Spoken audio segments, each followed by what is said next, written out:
세 번째 3교시 수업 이어서 하도록 하겠습니다.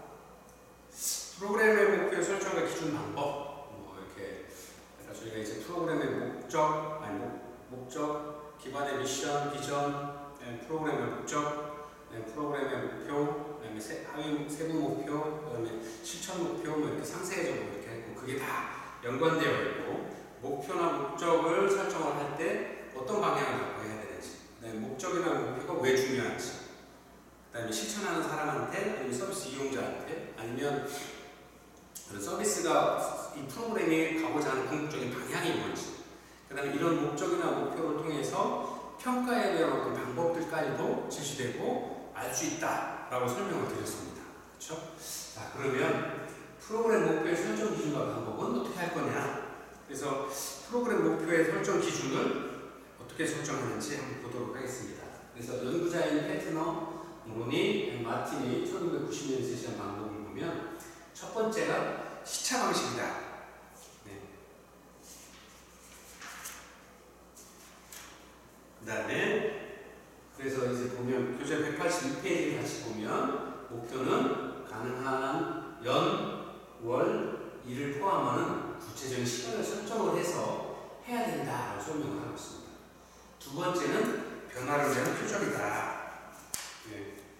그 시차 방식에 대한 것들을 보면 예시를 한번 보면 교재 182페이지를 보시면 교재 중간에 나와 있습니다. 예시 2000 몇 년 몇 월 며칠까지 1사분기 마지막까지, 그리고 이 프로그램이 수개월 수년 동안 실행되는 경우 2000년도 마지막까지 등으로 이렇게 구체적으로 시차 방식을 두어서 표현을 해야 된다라는 겁니다. 두 번째, 변화를 위한 표적이다라고 설명을 하고 있습니다. 무슨 얘기냐? 변화를 위한 표적 목표는 만약 목표가 성취되었을 경우에 변화되는 것으로 기대되는 사람 아니면 어떤 요소들을 구체적으로 서술해줘야 된다라는 겁니다.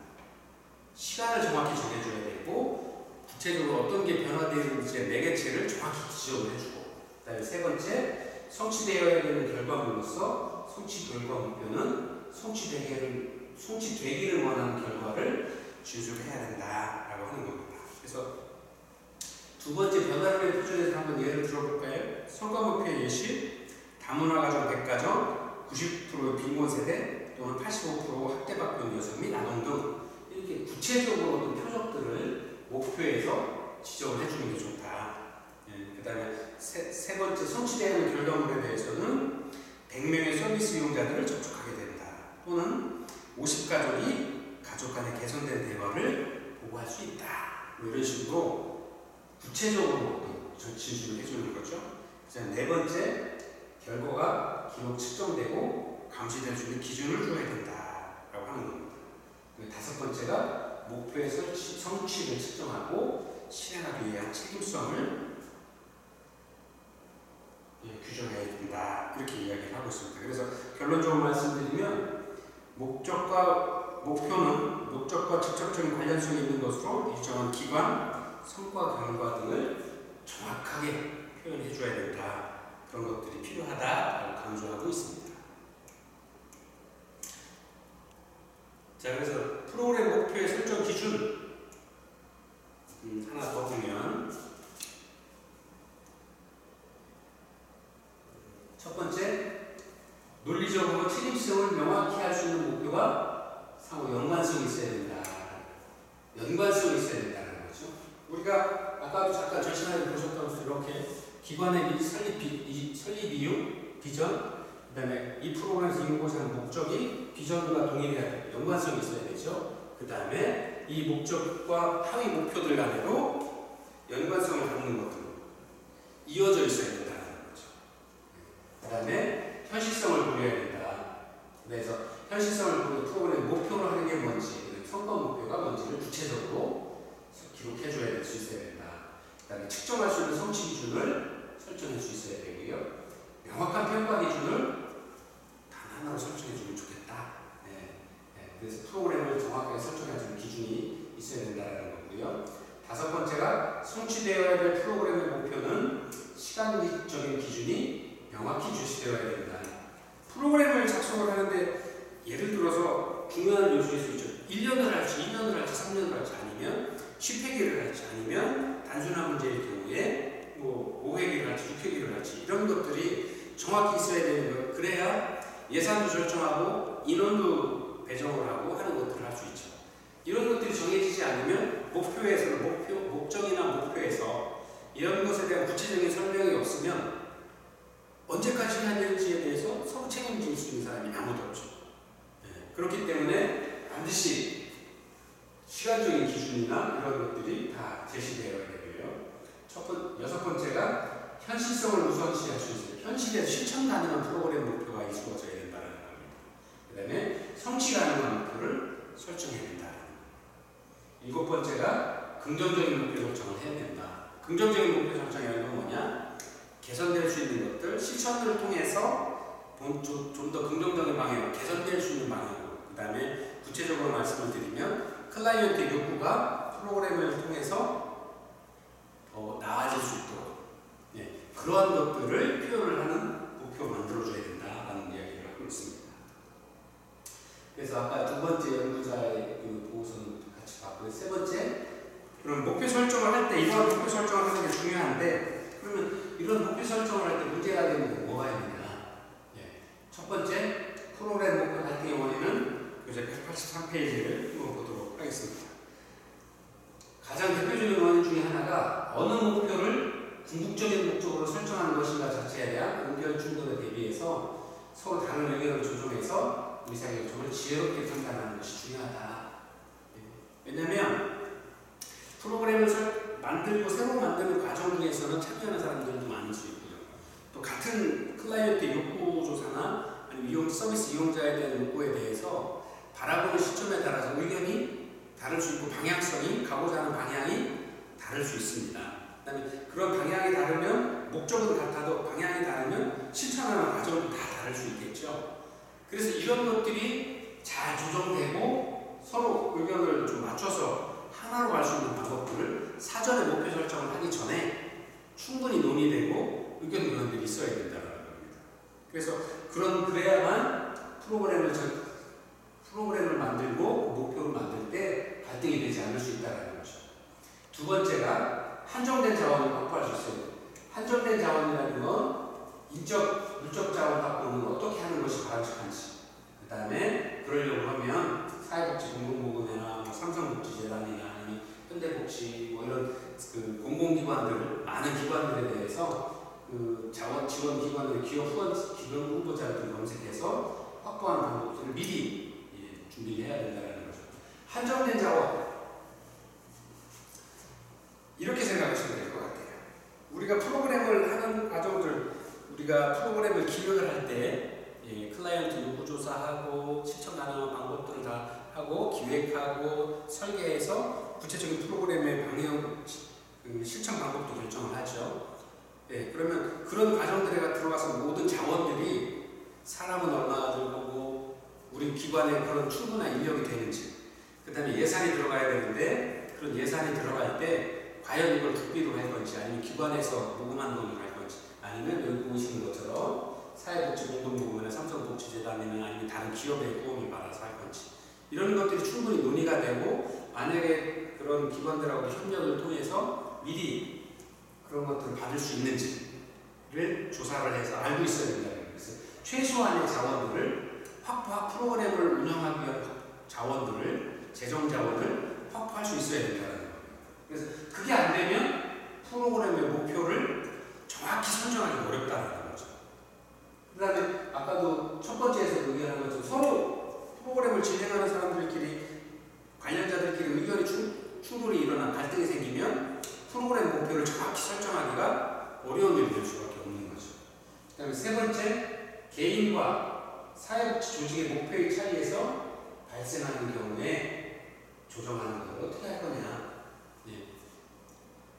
이거는 많이 발생하는 일은 아닙니다만 각 개개인의 목표에 따라서 다를 수 있죠. 요즘에 이제 가장 심각하게 문제가 되고 있는 극단적인 예를 좀 하나 더 이해를 좀 돕는다 그러면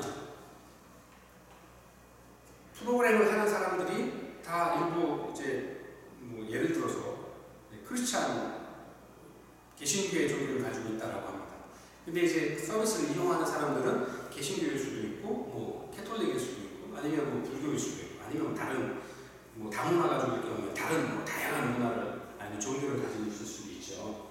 그러면 저는 타종교에 대해서 굉장히 좀 안 좋은 시각을 갖고 있는 사회복지사가 아니면 그 사회복지 조직이 개인이 그런 생각이 있는데 그런 사람들을 만났을 때 프로그램을 하는 과정 중에서 과연 잘 이끌고 잘 이루어낼 수 있겠느냐 하는 거예요. 그래서 목적을 달성하는 과정들에서 내가 프로그램을 잘 운영할 수 있을지, 개인이 생각하는 가치관하고 실제 참여하는 많은 다른 사람들과의 충돌, 그 다음에 사회복지기관에서는 다문화 가족에 대해서 누구나 행복한 어떤 프로그램을 만들려고 하는데 저는 문화에 대한 어떤 차별을 가지고 있다라 그러면 조금 좀 어려움이 생길 수 있죠. 그랬을 때 그러면 어떻게 갈등들을 해결할 거냐? 아니면 서비스 이용자가 나는 저 프로그램을 가지고 저 사회복지기관에서 운영하는 프로그램은 굉장히 마음에 들어 참여를 했는데 정작 프로그램을 실천하고 있는 사회복지사 선생님이 자꾸 나를 차별하는 것 같고 나를 좀 이렇게 왕따시키는 것 같다. 그래서 나는 참여하기 싫다. 그래서 나는 컴플레인을 복지기관에 아니면 복지기관에 왜 이렇게 하느냐라고 불평불만을 제기할 수도 있잖아요. 그랬을 경우에 어떻게 갈등을 해결해 나갈지 어떤 그런 방법들까지도 좀 미리 조정을 하는 방안들을 좀 갖고 있어야 목표를 설정을 할 때 그 목표 갈등이 생기지 않을 수 있는 방법들이 있다. 그래서 그런 것들을 좀 잘 준비해야 된다라는 것들을 하고 있습니다. 그래서 그 교재 184페이지에 보시면 예시가 들어져 있는데요. 첫 번째, 영향목표 체계화는 프로그램 개발자가 문제 분석 지표에 대해 어느 정도 영향을 미칠 수 있는가라는 것들을 의미하고 있습니다. 그래서 국가나 지방정부와 그리고 각 지역에 있는 종합복지관마다 정해놓은 목표를 체계화하는 과정들이 필요하다. 라는 것들을 얘기하고 있고요. 그래서 여기 보시면 첫째, 국가는 뭐 2000년 몇 월 며칠까지 무슨 SC의 노숙자 수를 70% 줄이는 계획을 체계화하고, 지방정부는 2000년 몇 월 며칠까지 지자체 내에서 종합복지관을 활용해서 다문화 가족 언어 적응 훈련 및 학대에 노출되는 것을 5% 맞추는 것을 체계화하고, 뭐 이런 식으로. 그 다음에 세 번째, 2000년 몇 월 며칠까지 장애인 종합복지관의 대기자 수를 20%까지 낮추는 일을 체계화하지만 영향 목표는 그 목표가 어떻게 성취될 것인지에 대해서 구체화되지 않는다. 이렇게 보여질 수도 있는 거죠. 그래서 그런 부분들에 대한 조정을 하기 위한 과정들이 많이 필요하다. 이야기를 하고 있습니다.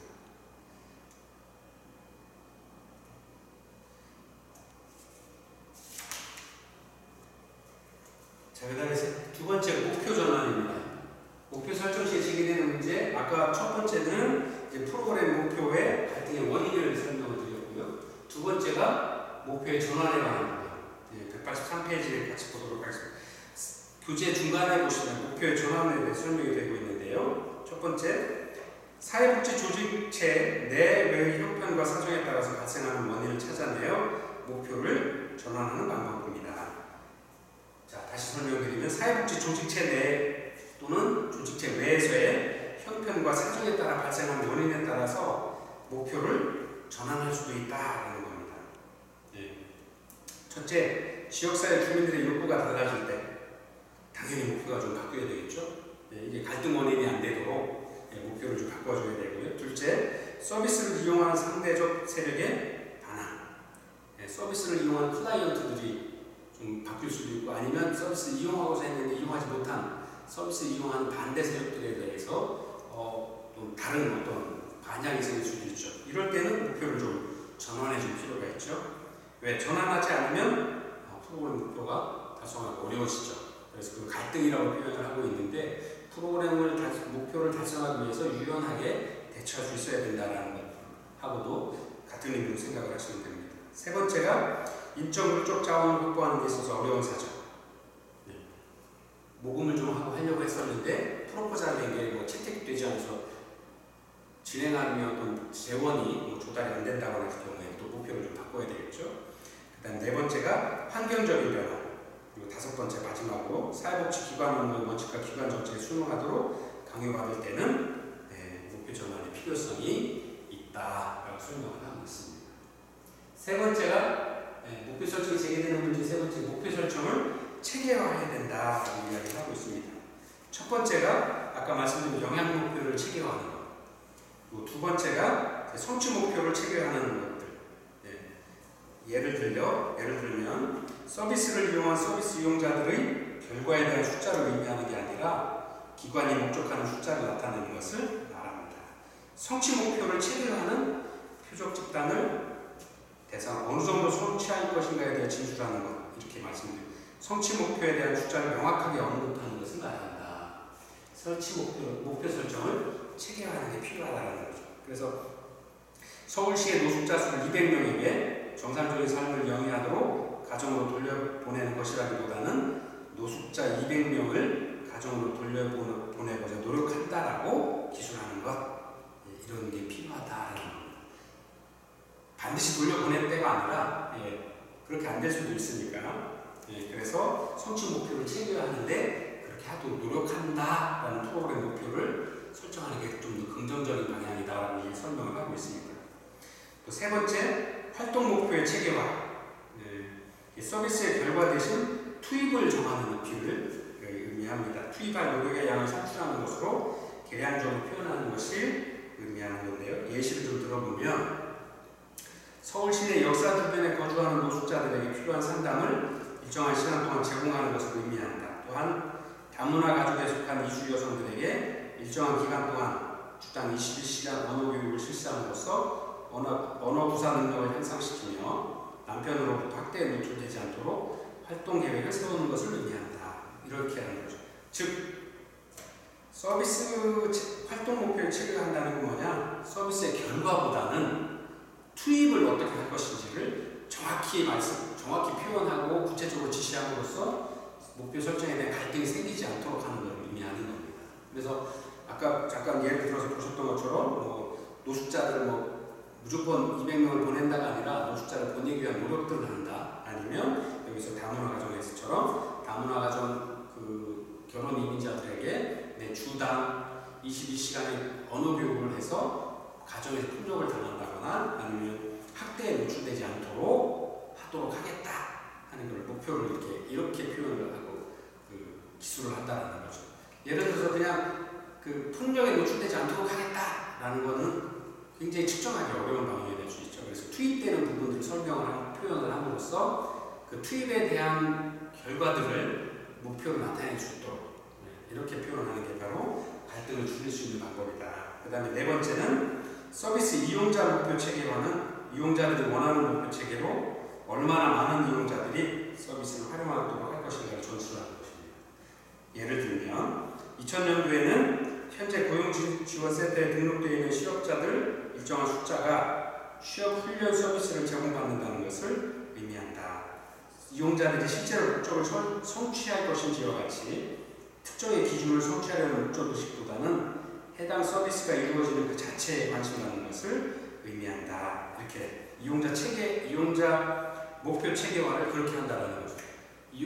서비스 이용자들 아까 예를 들어서 설명드린 것처럼 서비스 고용지원센터에서 훈련자들을 몇 프로 취업시킨다가 아니라 훈련자들을 고용지원센터에서 몇 명을 교육시켜서 그런 부분 그 사람들이 그들의 목적을 달성할 수 있도록 하는 것들을 이야기를 하는 겁니다. 그렇게 표현함으로써 목표 설정을 체계화하고 구체화함으로써 목표 설정에서 일어나는 갈등 문제를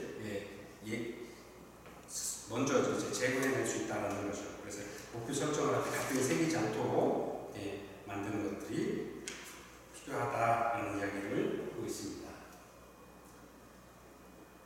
그 다음에 프로그램 목표 조작하는 진술 방법에 있어서의 프로그램 목표 진술 방법. 340가 목표 진술 방법 교재 186페이지에 나와 있습니다. 이제 같이 이걸 보도록 할 건데요. 자, 누가 무엇을 어떻게 도구는 뭘 사용하느냐 하는 것들 이런 것들이 프로그램의 목표를 서술을 할 때 들어있어야 된다는 겁니다. 자, 한번 같이 볼까요? 이제 보시면 쉽게 이해하실 수 있을 것 같아요. 자, 교재 186페이지를 보시면 중간에 이렇게 보시면 예시를 한번 볼까요? 첫 번째, 비행 청소년들이 집단 활동을 통해 자아정체감을 확립하도록 한다. 비행청소년들이 누구라는 거죠? 지금 누가? 네, 무엇을 집단 활동을 통해서, 그 다음에 어떻게 무엇을 자아정체감을 확립하도록 한다. 이렇게 설명이 돼. 이렇게 또 누가 무엇을 어떻게 필요하면 도구를 뭘 사용할 건지를 이렇게 글을 서술을 함으로써 표현을 한다라는 거죠. 그래서 다시 한번 읽어보면 비행청소년들이 집단 활동을 통해서 자아정체감을 확립하도록 한다. 그러면 여기 보면 누가 무엇을 어떻게 하는지가 잘 표현이 되어 있죠.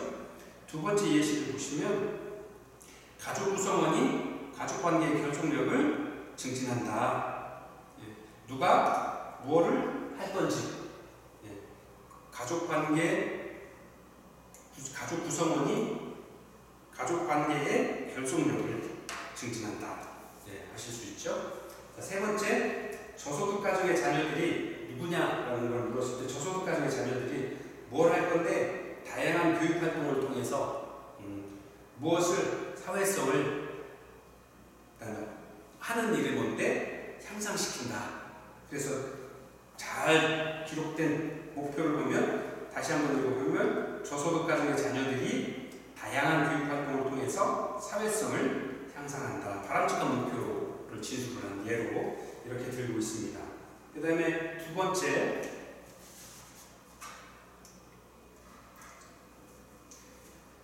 그런문두의 하위 목표 진술 방법. 이것도 이제 설명을 드리면 좀 한데 여기 사례를 같이 보도록 하겠습니다. 교재 187페이지를 보시면 첫째, 목표에서 문제나 요구와 관련된 핵심 요소 두세 개로 나누어서 작성한다. 목표에서 문제나 요구와 관련된 핵심 요소를 나누어서 한다. 자, 예시를 한번 볼까요? 187페이지 중간에 보시면 사례 1, 목표는 비행 청소년들이 집단 활동을 통해 자아정체감을 확립한다 라고 이렇게 되어 있습니다. 그리고 이제 목표가 된 거죠. 이건 아까 클리포드가 설명한 것처럼 누가 비행 청소년들이 to do, how to do, 뭘 할 건데 집단 활동을 통해서, 그다음에 무엇을 정체감을 to do 확립한다. 무엇을 언제 누가 어떻게 할 건지 잘 설명을 했죠. 그러면 이거를 달성하기 위해 자아정체감이라는 핵심 요소를 달성하기 위해서 하위 목표는 어떻게 하느냐? 집단 활동을 통해서 자아정체감을 확립한다라고 했으니까 첫 번째 하위 목표의 1은 인간관계 훈련을 통해서 자신의 특성과 현실을 인식한다. 두 번째는 자기성장 훈련을 통해서 긍정적인 자아개념을 형성한다. 세 번째는 자신의 특성과 장래의 희망에 따라 진로 계획을 세운다. 이렇게 세 가지 하위 목표, 인간관계 훈련, 자기성장 훈련, 그 다음에 자기 희망에 따른 진로 계획을 세우는 이 세 가지 활동을 하위 목표로 활동을 통해서 목표로 정하는 자아정체감을 만들어 나갈 수 있다는 거죠. 자, 두 번째는 성과 목표 중심의 과정 목표 또는 활동 목표로 나누어서 한다. 한번 사례 2를 보도록 하겠습니다. 187페이지 아래쪽입니다. 목표, 재가중증 장애인들이 어디서 지역사회에서 최소 이동권을 확보하고 뭘 할 건데 이제 최소 이동권을 확보가 무엇이죠? 그 다음에 생활영역 확장, 그럼으로써 생활영역을 확장하겠다 하는 거죠. 그럼 이 목표를 달성하기 위한 하위 목표, 성과 목표 중심의 과정 목표는 활동 목표로 나누어진다고 했죠. 그럼 최소 이동권을 확보하고 생활영역을 확장하기 위한 하위 목표는 뭘로 할 거냐? 첫 번째, 지역사회 공공과 민간기관을 연계해서 이동 차량을 확보한다. 그 다음 차량 있으니까 차량 지원봉사, 자원봉사자를 모집하고 상호 비상연락망을 구축, 가동한다. 그 다음에 세 번째, 재가중증 장애인들의 각종 민원 및 일상생활 활동을 위해서 차량을 지원한다.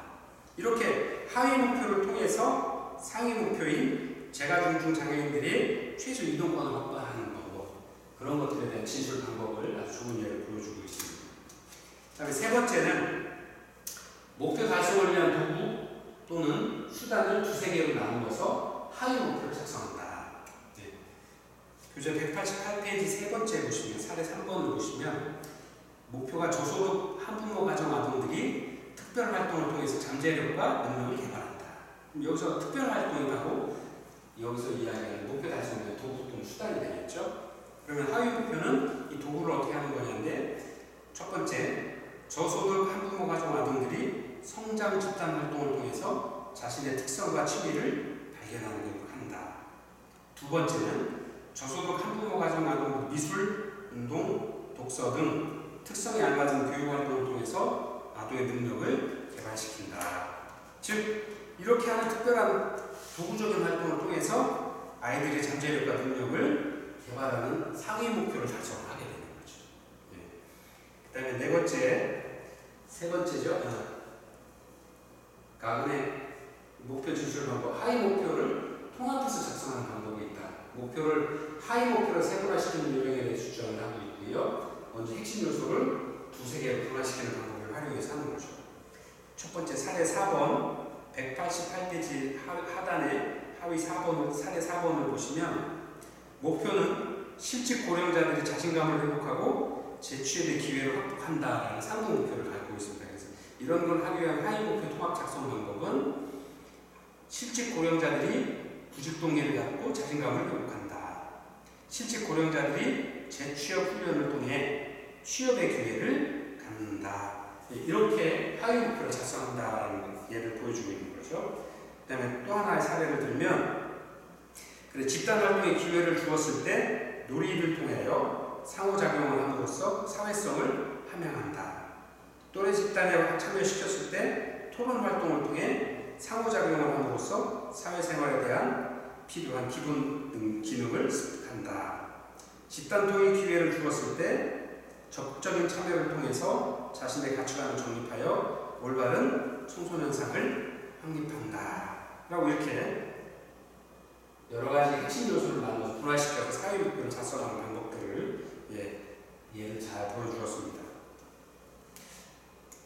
마지막으로 아래 교재 189페이지에 보시면 목표 사례 연구에 대해서 목표 진술이 올바로 작성되고 검토하기 위해서 표준 모델 요소 중 세 가지 요소를 구비되는 확인할 필요가 있는가라고 해서 이렇게 잘 사례를 들어주고 있습니다. 그래서 이거는 개인적으로 선생님들께서 한번 쭉 읽어보시고 목표 달성을 위한 목표를 진술을 하거나 서술하는 방법들에 대해서 공부 개인적으로 시간 나실 때 공부를 한번 해보시면 좋겠습니다. 그래서 오늘 이 시간에는 사회복지 프로그램의 목적과 목표에 대한 서술 방법, 진술 방법, 조작화 방법 이렇게 세 가지에 대해서 같이 공부를 해봤습니다. 그래서 다시 한번 정리해서 말씀을 좀 드리면 5월 2일 날까지가 기말고사 기간이고 5월 2일이 기말고사 기간에 해당이 되고요. 그때 지난 시간에 과제로 드렸던 중간고사 과제문을 제출을 해주시기 바라고, 제가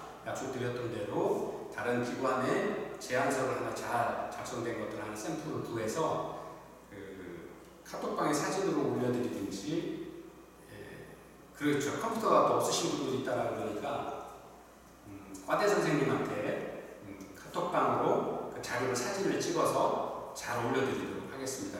그거를 참고를 하셔서 본인들이 만드시는 어떤 그 제안서 아니면 기획서 같은 것들을 참고로 삼아서 중간고사 대신하는 대체물로 작성하실 수 있도록 이렇게 사례를 올려드리도록 하겠습니다. 긴 시간 수고 많으셨습니다. 다음 주에도 건강한 모습으로 다시 또 뵙도록 하겠습니다. 감사합니다. 수고 많으셨습니다.